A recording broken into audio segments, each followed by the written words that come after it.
ಗೃಹಲಕ್ಷ್ಮಿಯರಿಗೆ good news ಕೊಟ್ಟಂತಹ CM Siddaramaiah. Gruhalakshmi ಹಣ ಸಾಲದ ಕಂತಿಗೆ ಇದೀಗ ಕಡಿತವನ್ನ ಮಾಡೋ ಹಾಗಿಲ್ಲ. ಫೈನಾನ್ಸ್ ಮೈಕ್ರೋ ಕಡೆಯಿಂದ ಗೃಹಲಕ್ಷ್ಮಿಯರಿಗೆ ಇದೀಗ ಗುಡ್ ನ್ಯೂಸ್ ಕೊಟ್ಟಿದ್ದಾರೆ ಸಿಎಂ ಸಿದ್ದರಾಮಯ್ಯ. ಗೃಹಲಕ್ಷ್ಮಿ ಹಣದ ಸಾಲದ ಕಂತಿಗೆ ಕಡಿತವನ್ನ ಮಾಡೋ ಹಾಗಿಲ್ಲ ಅಂತ ಹೇಳ್ಬಿಟ್ಟು ಇನ್ನು ಫೈನಾನ್ಸ್ ಮೈಕ್ರೋ ಫೈನಾನ್ಸ್ಗಳಿಗೆ ವಾರ್ನ್ ಕೂಡ ಮಾಡಿದ್ದಾರೆ. ದಿನೇಶ್ ಗೂಳಿಗೌಡ ಮನವಿಗೆ ಸ್ಪಂದಿಸಿದಂತಹ ಸಿದ್ದರಾಮಯ್ಯ. ಗ್ಯಾರಂಟಿ ಅನುಷ್ಠಾನ ಪ್ರಾಧಿಕಾರದ ಉಪಾಧ್ಯಕ್ಷ ದಿನೇಶ್, ಫೈನಾನ್ಸ್ಗಳಿಂದ ಹಳೆ ಸಾಲದ ಬಾಕಿ ನೆಪದಲ್ಲಿ ಹಣವನ್ನ ಕಡಿತ ಮಾಡಲಾಗ್ತಿದೆ. ಗೃಹಲಕ್ಷ್ಮಿಯು ಮಹಿಳೆಯರ ಆರ್ಥಿಕ ಸಬಲೀಕರಣಕ್ಕೆ ಶಕ್ತಿ. ಪ್ರತಿ ತಿಂಗಳು ಕೂಡ ತಲಾ 2,000 ರೂಪಾಯಿ ಸಹಾಯಧನ ಪಾವತಿ ಮಾಡಬೇಕು. ಇತ್ತೀಚೆಗೆ ಫಲಾನುಭವಿಗಳ ಬ್ಯಾಂಕ್ ಖಾತೆಗೆ ಹಣ ಜಮೆ ಆಗ್ತಾ ಇರುವುದು.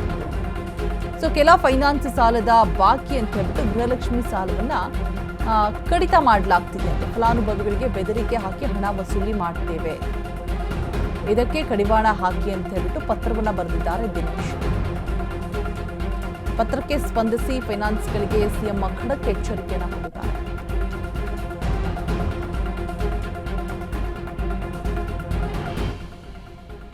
ಗೃಹಲಕ್ಷ್ಮಿಯರಿಗೆ ಗುಡ್ ನ್ಯೂಸ್ ಕೊಟ್ಟಿರುವಂತಹ ಸಿಎಂ ಸಿದ್ದರಾಮಯ್ಯ. ಏನು ಬಾಕಿ ಹಣ ಉಳಿದಿರುತ್ತೆ ಸಾಲ ಅಂತ ಹೇಳ್ಬಿಟ್ಟು ಇಲ್ಲಿ ಕಡಿತ ಮಾಡ್ಕೊಳ್ಳೋದಾಗಿದೆ ಗೃಹಲಕ್ಷ್ಮಿಯಲ್ಲಿ. ಹಾಗಾಗಿ ಯಾವುದೇ ಕಾರಣಕ್ಕೂ ಕೂಡ ಹಾಗೆ ಮಾಡೋ ಹಾಗಿಲ್ಲ. ಕಂಪ್ಲೀಟ್ ಆಗಿ ಹಣ ವರ್ಗಾವಣೆ ಆಗಬೇಕು ಬ್ಯಾಂಕ್ ಖಾತೆಗಳಿಗೆ, ಫಲಾನುಭವಿಗಳಿಗೆ ಅಂತ ಹೇಳ್ಬಿಟ್ಟು ದಿನೇಶ್ ಗೂಳಿಗೌಡ ಅವರು ಗ್ಯಾರಂಟಿ ಅನುಷ್ಠಾನದ ಪ್ರತಿಷ್ಠಾಪಕರು ಏನು ಪತ್ರವನ್ನು ಬರೆದಿರ್ತಾರೆ. ಆ ಪತ್ರಕ್ಕೆ ಇದೀಗ ಸಿಎಂ ಸಿದ್ದರಾಮಯ್ಯ ಸ್ಪಂದಿಸಿದ್ದಾರೆ.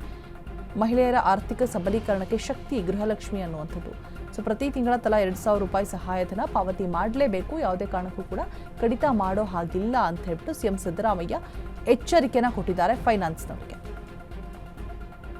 ಸಾಲದ ಬಾಕಿ ಅಂತ ಹೇಳ್ಬಿಟ್ಟು ಗೃಹಲಕ್ಷ್ಮಿ ಹಣವನ್ನು ಕಡಿತ ಮಾಡಲಾಗ್ತಾ ಇರುತ್ತೆ. ಬೆದರಿಕೆ ಕೂಡ ಹಾಕಲಾಗ್ತಾ ಇರುತ್ತೆ, ವಸೂಲಿ ಮಾಡ್ತಾ ಇರ್ತಾರೆ ಅನ್ನುವಂತಹ ಮಾಹಿತಿ ಕೂಡ ಇದೆ.